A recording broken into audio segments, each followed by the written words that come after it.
केंद्र सरकारला 12 वर्ष पूर्ण. भाजप देशव्यापी जनसंपर्क अभियान राबवणार. विश्वास, विकास आणि जनकल्याणाचे 12 वर्ष अशी मोहीम राबवणार.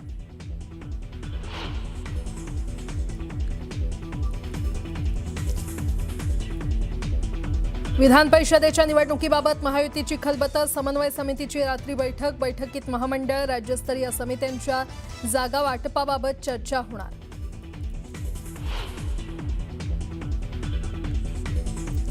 मंत्रिमंडळ बैठकीनंतर राष्ट्रवादीच्या आमदार आणि खासदारांची आज बैठक. राष्ट्रवादीतील अंतर्गत वादाच्या मुद्द्यावर बैठकीत चर्चा होण्याची शक्यता. तर विधान परिषदेवरूनही खलबतं रंगणार असल्याची माहिती.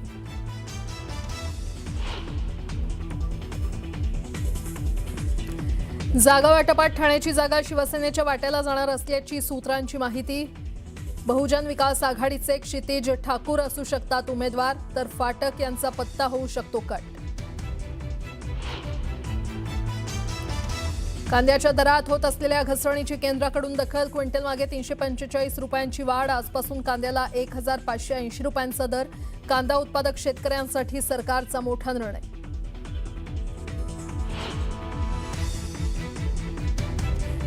कांद्याला योग्य भाव मिळत नसल्यानं रोहित पवार आक्रमक. चांदवडमध्ये रोहित पवार काढणार आक्रोश मोर्चा.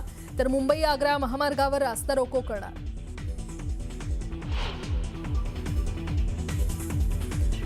राज्यातील अनेक शहरात सीएनजीच्या दरात वाढ. नागपूर आणि संभाजीनगरमध्ये वाढले सीएनजीचे दर.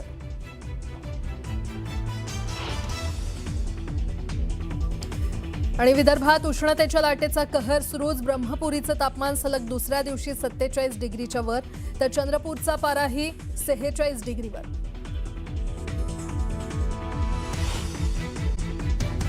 कांद्याला प्रति क्विंटल 2400 रुपये भाव देण्यात यावा या मागणीसाठी राष्ट्रवादीचे नेते आमदार रोहित पवार हे आज चांदवडला आंदोलन करून मुंबई आग्रा महामार्ग जाम करणार आहेत.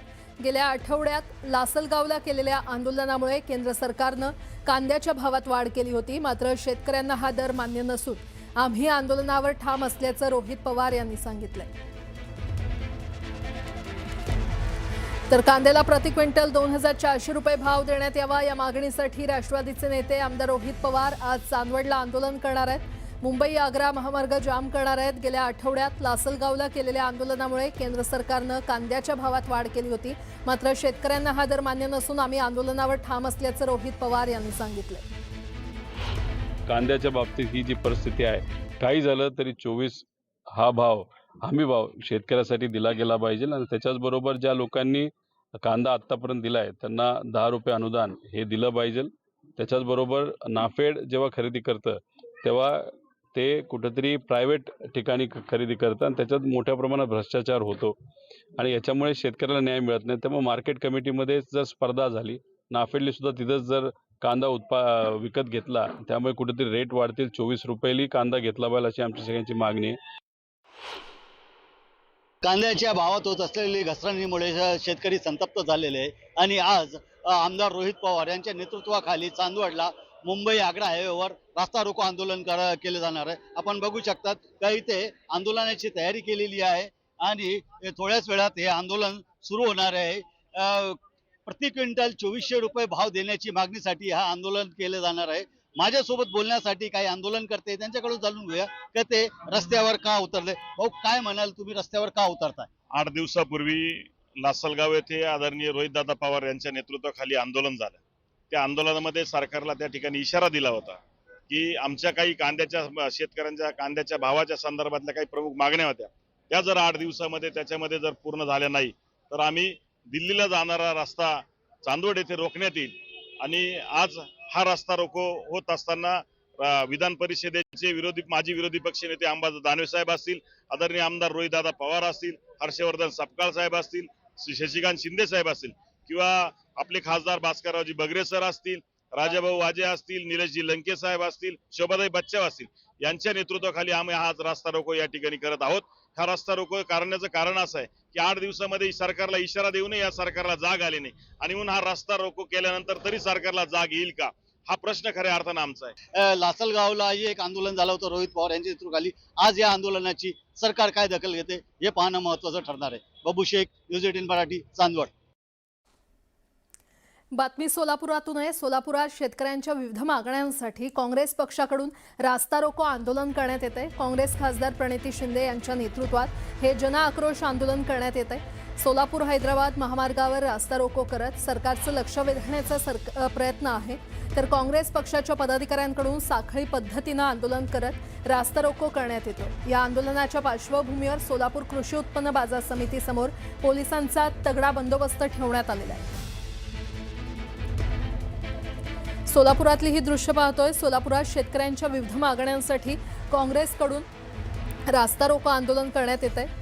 काँग्रेस खासदार प्रणिती शिंदे यांच्या नेतृत्वात हे जन आक्रोश आंदोलन करण्यात येत आहे. सोलापूर हैदराबाद महामार्गावर रास्ता रोको करत सरकारचा लक्ष वेधण्याचा प्रयत्न आहे. तर काँग्रेस पक्षाच्या पदाधिकाऱ्यांकडून साखळी पद्धतीनं आंदोलन करत रास्ता रोको आंदोलन करण्यात येत आहे. या आंदोलनाच्या पार्श्वभूमीवर सोलापूर कृषी उत्पन्न बाजार समितीसमोर पोलिसांचा तगडा बंदोबस्त ठेवण्यात आलेला आहे.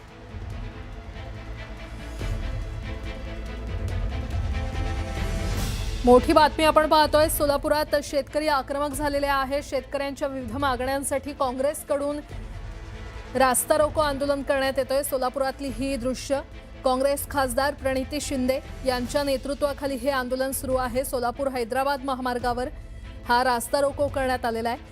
या संदर्भात अधिक माहिती देत आहेत आमचे प्रतिनिधी प्रीतम पंडित आपल्यासोबत जोडले गेलेले आहेत. प्रीतम, नक्कीच पाहायला गेलं तर सोलापुरातील जे सोलापूर हैदराबाद महामार्ग आहे या ठिकाणी खासदार प्रणिती शिंदे यांच्या नेतृत्वात काँग्रेस विविध मागण्यांसाठी जे शेतकऱ्यांच्या मागण्यांसाठी रास्ता रोको आंदोलनात उतरलेले आपल्याला पाहायला मिळते. सोलापूर कृषी उत्पन्न बाजार समिती समोरील जो चौक आहे त्या ठिकाणी साखळी पद्धतीने आंदोलन करत कुठेतरी जन आक्रोश रास्ता रोको आंदोलनाचं आपल्याला पाहायला मिळते. एकंदरीत पाहतोय की त्या 10 दिवसात डिझेल आणि पेट्रोलच्या किमती वाढलेल्या असतील किंवा शेतकऱ्यांच्या विविध मागण्यांसाठी या ठिकाणी काँग्रेस पक्ष आक्रमक झालेला आहे आणि सोलापूर हैदराबाद महामार्गावर रास्ता रोको आंदोलन केल्यानंतर ज्या वाहनांच्या रांगा आहेत ते 1 ते 2 किलोमीटर चित्र गेल्याचं आपल्याला पाहायला मिळतंय. तसेच पाहतो की काँग्रेसचे जे जिल्ह्यातील कार्यकर्ते आहेत त्यांनी एकत्रित येऊन कुठेतरी खासदार प्रणिती शिंदे यांच्या नेतृत्वाखाली हे मोठं आंदोलन उभा केल्याचं चित्र आपल्याला पाहायला मिळतंय. कुठेतरी शेतकऱ्यांच्या मागण्या राज्य सरकारपर्यंत पोहोचाव्यात आणि राज्य सरकारने यावर काहीतरी तोडगा काढावे यासाठी काँग्रेस खासदार प्रणिती शिंदे स्वतः या ठिकाणी मैदानात उतरलेले आहेत आणि त्यांच्या नेतृत्वात हे आंदोलन होताना आपल्याला पाहायला मिळतंय. बरं प्रीतम, अपडेट घेत राहू. तुर्तास धन्यवाद या संपूर्ण माहितीसाठी. पुढची बातमी. कांद्याला प्रति क्विंटल 2400 रुपये भाव देण्यात यावा या मागणीसाठी राष्ट्रवादीचे नेते आमदार रोहित पवार आज चांदवडला आंदोलन करून मुंबई आग्रा महामार्ग जाम करणार आहेत.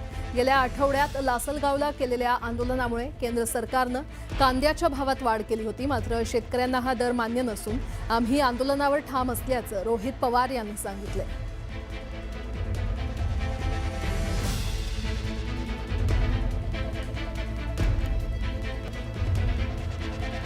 आणि या संदर्भात अधिक माहिती घेऊयात. आमचे प्रतिनिधी लक्ष्मण घाटोळ सध्या आपल्यासोबत जोडले गेलेले आहेत.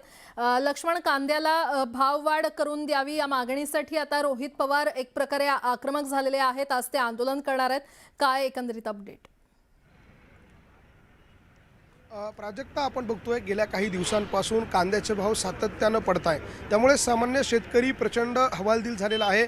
नाशिक जिल्ह्यासह नगर असेल किंवा महाराष्ट्रातल्या वेगवेगळ्या भागामध्ये ज्या ठिकाणी मोठ्या प्रमाणात कांदा उत्पादक शेतकरी आहे या शेतकऱ्यांना या कांद्याच्या पडत्या भावाचा मोठा फटका जो आहे तो बसतोय आणि त्यामुळे या कांद्याच्या प्रश्नाला घेऊन विरोधी पक्ष प्रचंड आक्रमक झालेला आहे. आज रोहित पवार यांच्यासह विरोधी पक्षातले सगळे नेते एकत्र येऊन नाशिकमध्ये आंदोलन करताय. ज्या ठिकाणी हे आंदोलन केलं जाणार आहे, रास्ता रोको केला जाणार आहे. माझ्या मागच्या बाजूला आपल्याला हे व्यासपीठ दिसतं. या व्यासपीठावरून विरोधी पक्षाचे सगळेच नेते जे आहे कांद्याच्या भाववाढीसाठी, कांद्याच्या वेगवेगळ्या प्रश्नांच्या संदर्भामध्ये हे आंदोलन करणार आहे. ज्यामध्ये हर्षवर्धन सपकाळ असणार आहे, शशिकांत शिंदे असणार आहे, अंबादास दानवे असणार आहे आणि रोहित पवार असणार आहेत. हे सगळेच प्रमुख नेते आज हे आंदोलन या ठिकाणी करणार आहे आणि त्यासाठी पोलिसांचा देखील एक मोठा बंदोबस्त या परिसरामध्ये तैनात करण्यात आल्याचं आपल्याला दृश्यांमध्ये पाहायला मिळते. नाशिक मुंबई महामार्ग बाजूला आहे आणि या याच नाशिक मुंबई आग्रा महामार्गावरती हा रास्ता रोको केला जाणार आहे। या चौफुलीवरती पूर्णतः बंद ही चौफुली बंद करण्याचा त्यांचा प्रयत्न असणार आहे। याच बाजार समितीच्या आवारातून अर्थात माझ्या मागच्या बाजूला बाजार समितीचा आवार आहे आणि त्या बाजार समितीच्या आवारातून हे सगळेच नेते जे आहेत ते पायी चालत येतील आणि त्यानंतर या चौकामध्ये या चौफुलीवरती एक चौक सभा होईल आणि रास्ता रोको आंदोलन जे आहे ते केलं जाणार आहे। या आंदोलनासाठी रोहित पवारांबरोबर हर्षवर्धन सपकाळ आहे, शशिकांत शिंदे आहेत, त्याचबरोबर अंबादास दानवे आहेत, असे सगळेच विरोधी पक्षाचे जे नेते आहे ते या कांद्याच्या प्रश्नाला घेऊन आज रस्त्यावरती उतरणार आहे। स्थानिक लोकप्रतिनिधी असतील, स्थानिक शेतकरी या आंदोलनामध्ये सहभागी असतील आणि एक जोरदार तयारी या आंदोलनाची करण्यात आलेली आहे। पुढच्या काही वेळामध्ये रोहित पवार या आंदोलनस्थळी दाखल होतील, शशिकांत शिंदे, हर्षवर्धन सपकाळ, अंबादास दानवे हे सगळेच या ठिकाणी दाखल होतील आणि त्यानंतर प्रत्यक्षामध्ये आंदोलनाला सुरुवात होईल। प्रश्न हाच आहे की सरकारनं या शेतकऱ्यांच्या कांद्याला एक चांगला भाव द्यावा। सरकारकडनं अनेकदा खरं तर यासाठी प्रयत्न झाले, नाफेडची निर्मिती करण्यात आली, मात्र नाफेडमध्ये झालेला भ्रष्टाचार, NCCF मध्ये झालेला भ्रष्टाचार, त्यामुळे सामान्य शेतकऱ्यांना दिलासा देणाऱ्या या दोन संस्था सरकारने निर्माण केल्या, नाफेड आणि NCCF। मात्र या नाफेड आणि NCCFच्या माध्यमातून देखील शेतकऱ्यांना दिलासा मिळू शकला नाही। त्या ठिकाणी देखील भ्रष्टाचार झाला, अनेक राजकीय नेते, सत्ताधारी नेते यांचे त्यामध्ये कॉन्ट्रॅक्ट निर्माण झाले आणि त्यामधून जो भ्रष्टाचार झाला त्यामुळे सामान्य शेतकऱ्यांना, कांदा उत्पादक शेतकऱ्यांना सरकारच्या या योजनांचा लाभ मिळाला नाही, फायदा झाला नाही आणि त्यामुळे सातत्यानं शेतकऱ्यांचा कांद्याचा भाव पडतोय आणि कांदा उत्पादक शेतकरी प्रचंड हवालदिल झाला आहे आणि याच प्रश्नाला, याच मुद्द्याला घेऊन आज सगळे विरोधी पक्षातले नेते जे आहे ते रस्त्यावर उतरणार आहे। पुढच्या काही वेळामध्ये प्राजक्ता या आंदोलनाला प्रत्यक्षामध्ये सुरुवात होईल। ठीक आहे लक्ष्मण, तुमच्याकडून वेळोवेळी अपडेट घेत राहू। तुर्तास धन्यवाद या संपूर्ण माहितीसाठी। दरम्यान कांद्याच्या दरात होत असलेल्या घसरणीची केंद्राकडून दखल घेण्यात आलेली आहे। केंद्र सरकारनं क्विंटल मागे 345 रुपयांची कांद्याच्या दरात वाढ केलेली आहे। आजपासून केंद्राला प्रति क्विंटल 1580 रुपये दर मिळणार आहे। तर कांदा उत्पादक शेतकऱ्यांसाठी केंद्र सरकारनं हा मोठा निर्णय घेतलाय। मात्र नवीन दरावरून शेतकऱ्यांची नाराजी कायम आहे। कांद्याला 2400 रुपये दर देण्याची मागणी शेतकऱ्यांनी केली आहे।